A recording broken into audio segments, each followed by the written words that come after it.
Oke, Assalamualaikum warahmatullahi wabarakatuh. Di sini saya akan mempresentasikan tugas ataupun ujian akhir semester dari aplikasi teknologi informasi kelompok 6 Universitas Teknologi Yogyakarta. Sebelumnya, saya ingin memperkenalkan diri saya terlebih dahulu.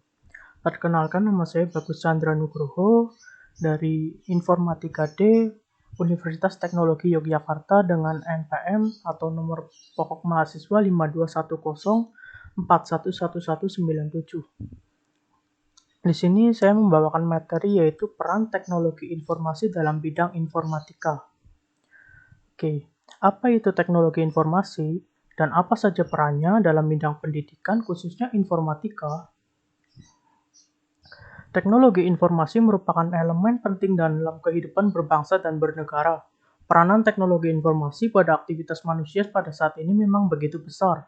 Teknologi informasi telah menjadi fasilitas utama bagi kegiatan berbagai sektor kehidupan di mana memberikan andil besar terhadap perubahan-perubahan yang mendasar pada struktur operasi dan manajemen organisasi, pendidikan, transportasi, kesehatan, dan penelitian.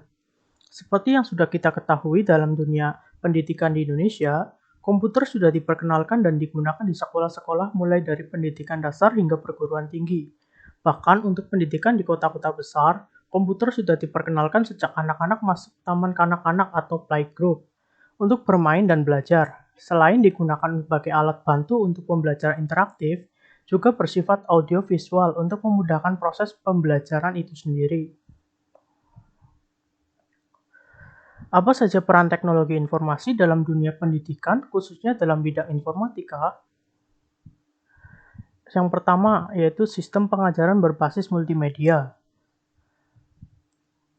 Sistem pengajaran berbasis multimedia atau media pembelajaran adalah segala sesuatu yang digunakan untuk menyalurkan pesan dalam artian pengetahuan, keterampilan, dan sikap, serta dapat merangsang pikiran, perasaan, perhatian, dan kemauan belajar sehingga secara proses belajar terjadi bertujuan dan terkendali. Adapun komponen dari media pembelajaran itu sendiri adalah teks, foto, gambar, audio, video, animasi, dan lain-lain. Contoh penggunaan teknologi informasi berbasis multimedia. Yang pertama yaitu searching atau mesin pencari atau search engine. Yang kedua adalah collecting, yaitu kita membuat MP3, grafik, animasi, dan video. Yang ketiga adalah creating, yaitu kita membuat web ataupun bisa membuat sebuah program. Yang keempat adalah sharing, yaitu membuat web page dan blog dengan tujuan sharing atau untuk berbagi informasi. Yang kelima adalah communication, yaitu komunikasi dengan menggunakan fitur email, IM, ataupun chat. Coordinating, yaitu workgroup, dan mailing list. Yang ketujuh ada meeting, yaitu membuat forum dan chatroom untuk berdiskusi. Yang kedelapan ada gaming, yaitu membuat game online. Yang kesembilan yaitu learning, yaitu membuat jurnal online dan riset online. Oke, kelebihan penggunaan teknologi informasi berbasis multimedia. Yang pertama yaitu sistem pembelajaran lebih inovatif dan interaktif. Yang kedua menjangkau seluruh siswa di berbagai tempat dengan mutu yang sama. Yang ketiga mendorong guru ataupun dosen berkreasi dengan mencari terobosan pembelajaran.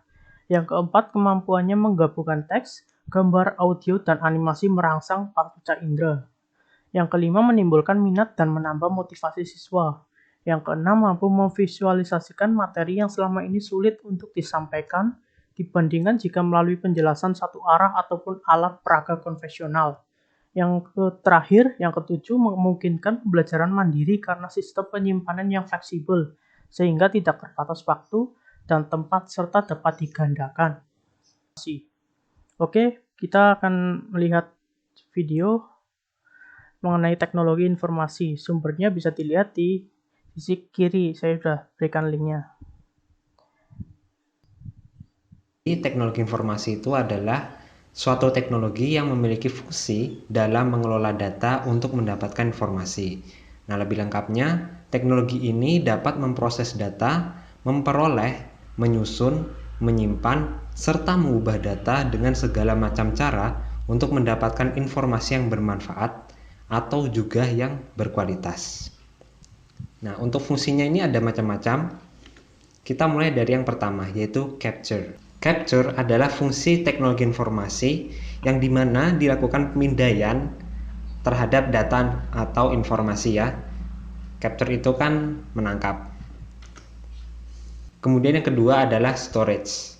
Storage atau menyimpan, yaitu data atau informasi tadi itu disimpan di dalam bentuk suatu media untuk kepentingan lain, seperti misalnya di disket, hard disk, compact disk, flash disk, dan lainnya. Yang ketiga, processing atau pengolahan. Nah, jadi fungsi mengolah data pada teknologi informasi ini untuk memproses data yang diterima untuk dapat menjadikan suatu informasi. Nah, pengolahan data atau juga memproses ini dapat berbentuk pengubahan data ke bentuk lainnya, menganalisis kondisi, menghitung, serta menggabungkan seluruh dalam bentuk data serta informasi. Itu tadi teman-teman pengertian. Oke, itu tadi video dari pengertian teknologi informasi dan fungsinya. Sekarang kita sudah berada di akhir presentasi. Saya